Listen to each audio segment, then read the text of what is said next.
The Chicago Police 1863 TAC team has now been accused in multiple lawsuits of making illegal and racist pretextual stops, handcuffing drivers and searching their vehicles without permission and operating with little to no consequences. The plaintiff in the latest case telling the I-Team he feared for his life.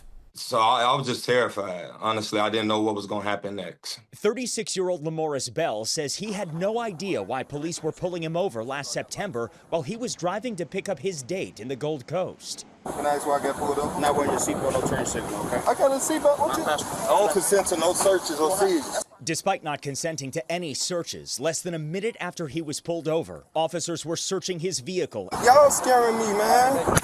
And Bell was in handcuffs. I had real bad anxiety, so I was, shaking up real bad, and they was like using my anxiety as guilt or something like that. After searching his car and finding nothing illegal, Bell was free to leave. Speaking with the I-Team, Bell says the department has to end its use of pretextual traffic stops. Stops turned searches stemming from minor traffic violations. I felt violated and scared. Like, to this day, I'm scared of the police, because I feel like they just so unpredictable. It's impossible to dispute that the reason they pulled Lamoris over is because he was a black man and he was in this fancy car that they think is used by people with guns. This week, Bell filed a lawsuit against Chicago police and the 18th District Tactical Team of officers that pulled him over. We need to have police officers who follow the rules and who have the trust of the community. Get out of the car. The I-Team has previously reported on this team of officers that's faced dozens of complaints and multiple lawsuits over its tactics.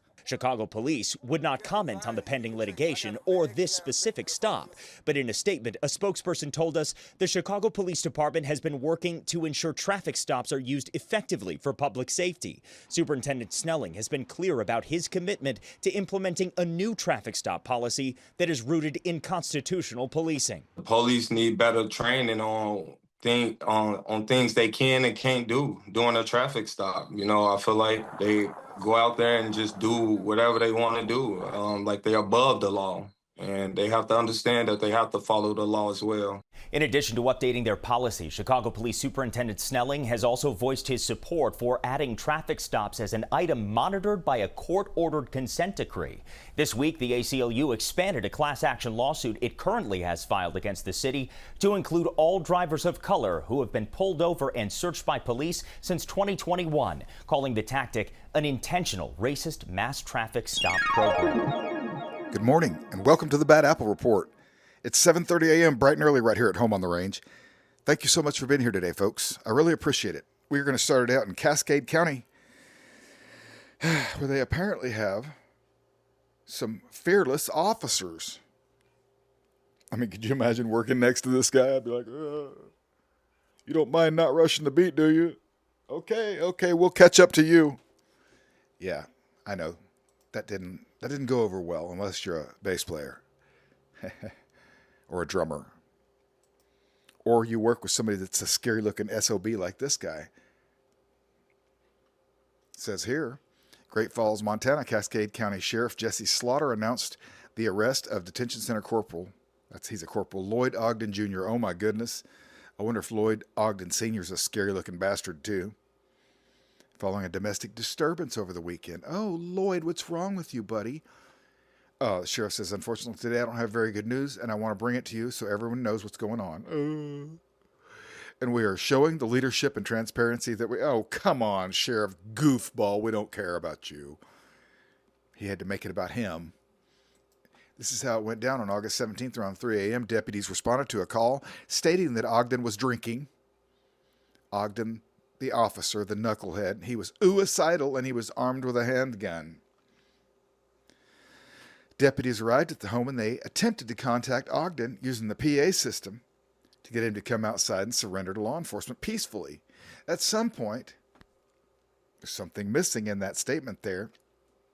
Ogden left the residence and deputies later took him into custody at his brother's house. There's a whole lot missing there, but Slaughter explained this was not the first time the deputies had to be called on this guy. Oh, yet he's still an officer. Anyways, June 19th, 2025, an earlier domestic disturbance and suicidal threats and handgun occurred again at the same residence of Lloyd Ogden Jr.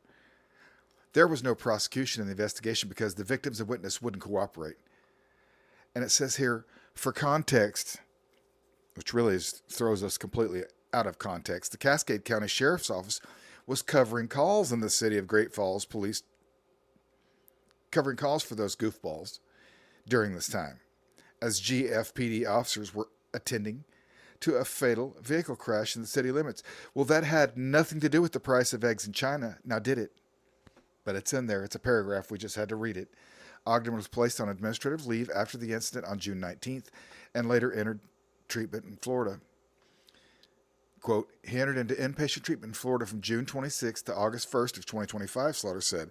On August 5th, the sheriff's office opened a comprehensive internal affairs investigation. Uh-oh, the nut was on the loose after that. The sheriff was confirmed that another arrest related to the case. His brother, James Ogden, is currently, oh my goodness, what is going on with this whole family? Problem with the Ogdens. James Ogden's currently in custody right now for felony obstruction of justice and tampering and fabricating the evidence. So he tried to help his brother probably. He emphasized accountability with the department. Key thing here is more stuff from the sheriff that we're not going to read. And he added more stuff that we're not going to read. Ogden is being held in the Choctaw County Detention Center right now. Dumb. Okay, folks. Thanks for being here. Let's move on with the show. Well, now at 5, a jury just found a man not guilty of killing a Fulton County deputy. Alton Oliver was charged with murder and aggravated assault in the death of James Thomas. Atlanta News First, Yasmina Alston is live at the Fulton County Courthouse where that jury rendered that verdict. Yasmina? Yeah, Alton Oliver was found not guilty of killing a Fulton County deputy after deciding to take his case to trial. Oliver turned down a plea deal for a life sentence last November. During the trial, he maintained he shot Deputy James Thomas in self-defense because Thomas allegedly tried to solicit sex from him. Meanwhile, prosecutors were trying to prove Oliver murdered the 24-year-old Fulton County deputy after an argument, but jurors decided differently after deliberating for hours beginning yesterday afternoon. There was a lot of emotion in the courtroom when that verdict was read, and there was also a bit of confusion initially because the judge misspoke when reading the verdict, but quickly corrected himself after some reaction from jurors. We, the jury, find the defendant not guilty on all 6 counts. Nope. And after the verdict was read, Oliver was seen hugging his attorneys, and he also took the stand in his own trial. Live at the Fulton County Courthouse, Yasmina Alston, Atlanta News First. Adding information, destroying information, evidence. A police beating and allegations of a cover-up. Did a prosecutor tell 2 Lawrence County deputies to destroy evidence? That's one of the questions we're asking tonight at 6. Thanks for joining us. I'm Rory Johnston. And I'm Carrie Sharp. News Channel 5 investigates first reported claims that a prosecutor advised deputies to delete cell phone pictures of a man they had just beaten. That was 5 years ago, and the case still has not gone to trial. Investigative reporter Ben Hall is speaking exclusively with the man at the center of the case. Mike Jones was 62 years old and disabled when he was pulled over. He was badly beaten, and now he's waiting for this case to go to trial. Both eye sockets was crushed. The sinus cavity was crushed. My nose. These pictures show Mike Jones in the hospital days after he was arrested back in October of 2020. What do you think when you look at those pictures? It's pretty bad. Everybody that's seen the real bad ones says that they're just trying to beat you to death. Jones was pulled over by 2 Lawrence County deputies, Eric Crafton and Zach Ferguson, who were working for the 22nd Judicial Drug Task Force. It happened on this rural road near the Giles and Lawrence County line. Deputies claim in their incident report that Jones led them on a chase, throwing drugs from his car. When he stopped, they claim the 62-year-old, who was on disability, resisted arrest. Got me out and then slammed me down on the ground. And one of them was in the middle of my back and the other one was beating on me. But Jones was really surprised by what happened next. A deputy stood him up and took a picture with his cell phone. That looks like the picture they took of you at the scene. Yeah. It is. Yeah, it is. I can see my eyes is already starting to swell. I don't know why he took the picture. He just wiped my face real hard with that rag because it's just covered in blood and snapped my pictures with his cell phone. A court filing claimed Deputy Ferguson texted pictures of Jones's injuries and this picture of blood in the road to Assistant District Attorney Emily Crafton, who was in District Attorney Brent Cooper's office. The court filing claimed she saw the pictures and advised Deputy Ferguson to delete the photos. It covered the case up. It covered the investigation of the crimes against Mr. Jones up. Attorney Andrew Nutt represented Jones and told us in 2021 deleting the photos was an attempt to hide the brutal beating. Jones's brother agrees. That was their way of covering their own butt. They were just hiding information, destroying information, evidence. District Attorney Brent Cooper later fired Crafton. She now faces official misconduct charges. The two deputies face federal charges involving excessive use of force and obstruction. I feel pretty disgusted. You know, that's our public servants. A judge dismissed the resisting arrest charge against Jones and all other charges stemming from that traffic stop. But nearly 5 years later, the deputies and the assistant DA still have not gone to trial. Just keeps getting put off. I thought that maybe they're waiting for me to die or something. That's what I thought. Deputies Caperton and Ferguson remain on administrative leave from the Lawrence County Sheriff's Office. Their federal trial has been set 5 different times, but so far it has not happened. They're just trying to give the public time to forget what went on, so they keep postponing it, trying to get out of everybody's mind to cover their own butt. Jim Jones is ready to testify in court if needed. The whole family is tired of delays, still in shock from the brutal beating and bizarre communication between the deputies and an assistant district attorney. I'd like to get it over with, you know. That's something we're still dealing with 5 years later simply because of them. The Lawrence County Sheriff is standing by his deputies, saying they used an appropriate amount of force. However, Emily Crafton's attorney didn't want to comment on her case. He did tell us he thought the officers were over-aggressive. He also said the delays in trial are not Crafton's fault, and she maintains her innocence and wants her day in court. Dang, they really will hire anyone, just as long as they're scary looking as they can be. This is in Bacon County. Go figure. Bacon County jail officer arrested. What did he do? Bacon County, Georgia. I wonder if it's Macon County. It says Bacon County. 26-year-old Bacon County jail officer Hernandez Robinson. That's his name. He was terminated from employment and arrested on August 8th following an internal investigation. Is he just scaring the crap out of people just by walking in the room? What's the deal with these mean-looking... Okay. According to the Bacon County Sheriff's Office, an internal investigation revealed, he brought in and provided contraband to the inmates. Oh, they all do that. Robinson, the mean-looking Bacon, had been employed with the Bacon County Sheriff's Office for around 4 weeks before his arrest. Whoa, 4 weeks in on the job, man. This type of behavior will not be tolerated, said Sheriff Andy Batten. Sure it will. Mr. Robinson not only betrayed the trust of his fellow employees and the sheriff's office, but he committed a criminal act, and he must be held accountable. We'll just replace him with a really mean-looking SOB that's going to do the same damn thing. All right, let's move on with the show. That's right. New tonight, our 10 Investigates team is looking into the background of a new Union County Sheriff's deputy. Union County Sheriff Billy Breeding hired Deputy Isaiah Lloyd last week. Now, we've reported on incidents involving Lloyd several times in recent years. 10 News reporter Ellis Roll joins us now with the latest. Ellis. Yeah, Robin, Brittany, the latest Union County hire has held several law enforcement positions with documented problems on the job. Records show he was accused of mishandling drugs and money, missing court dates, lying to superiors, and groping a woman during a traffic stop.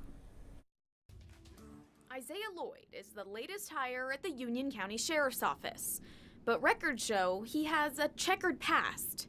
10 News has reported on Lloyd before. He worked for the Tennessee Highway Patrol from 2015 to 2018. During his time there, records show he was accused of mislabeling drugs and cash, giving inconsistent statements, and skipping court dates. And dashcam video shows Lloyd pulling a woman over in 2017 for not wearing her seatbelt. She accused him of groping her. His disciplinary history shows he, quote, placed his fingers in the waistband and performed a search. He wasn't charged with a crime. District Attorney Dave Clark had said his office would no longer prosecute cases from Isaiah Lloyd.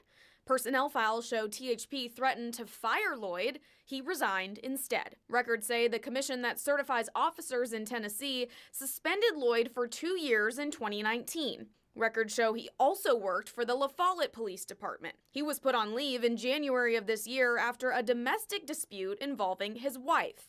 She told officers he didn't assault her. He resigned in February. His UCSO job application says he left La Follette for a better opportunity, but doesn't list a more recent job.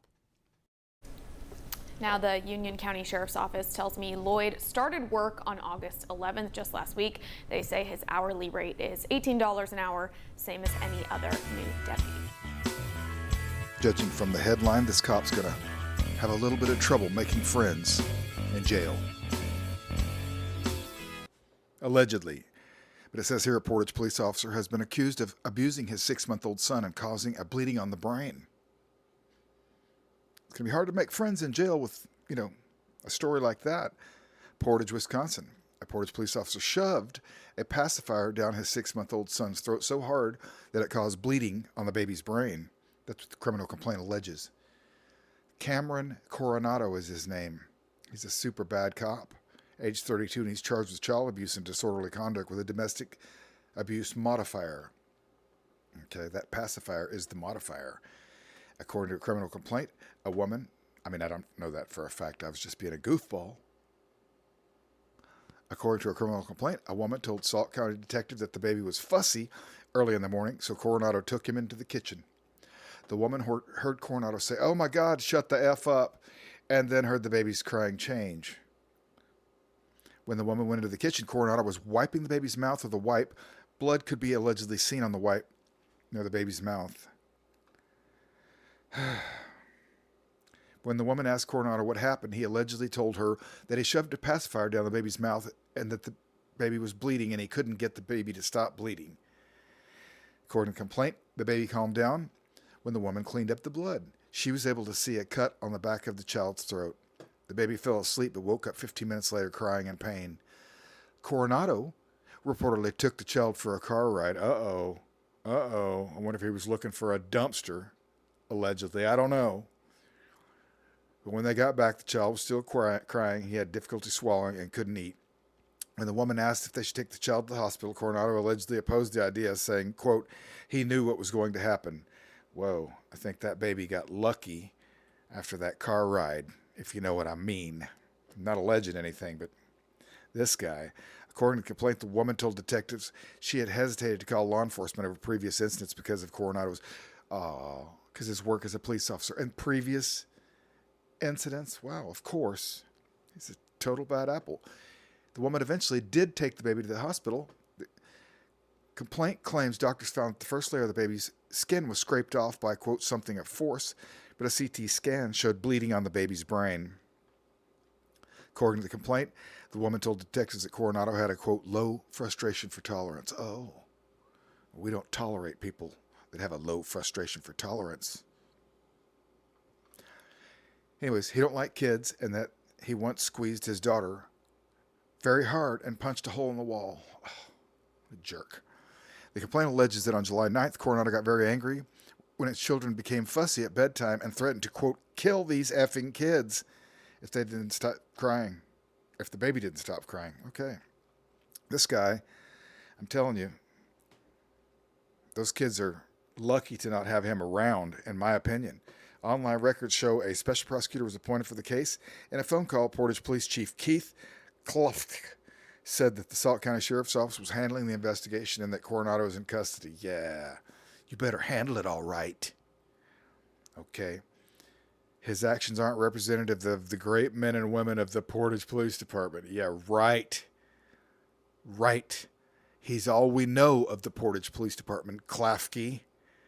So Klafke said Coronado was placed on paid administrative leave, and online records show he was booked into the Salt County Jail at 5:31 p.m. Monday night.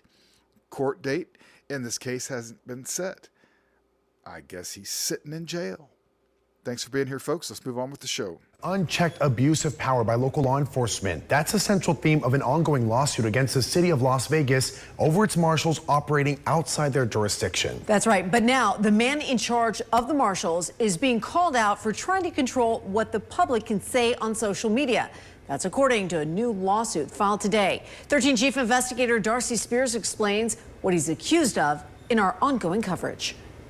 The gist of Tuesday's lawsuit is that Las Vegas Department of Public Safety Chief Jason Potts tried to privately manage his public account on X. The lawsuit says Potts restricted comments from the public, only allowing them from people he follows or has mentioned.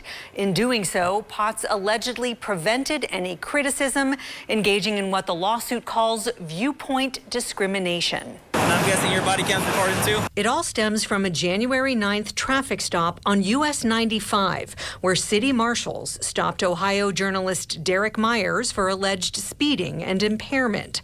Myers, who's fighting the DUI charge in a separate criminal case, claims the traffic stop was illegal outside the marshal's jurisdiction. Under the Nevada revised statutes, these are not officers, that is the city marshals, that have unlimited statewide jurisdiction. They're limited only to city properties such as parks or city buildings.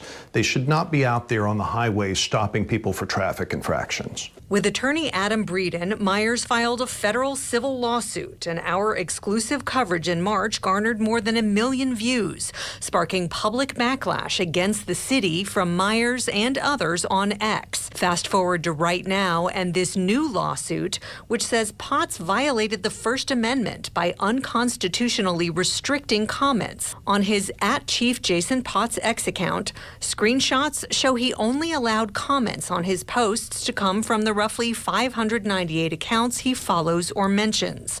The complaint states this setting is consciously selected by defendant for each post and appears to be a direct attempt to stop those critical of Chief Potts and the city marshals from commenting. With more screenshots, the lawsuit shows Potts used the account for official purposes like job postings and event announcements, making it a public forum. The complaint cites Supreme Court cases noting public officials may not restrict speech in a public forum based on the speaker's viewpoint. Chief Potts has since deleted his X account.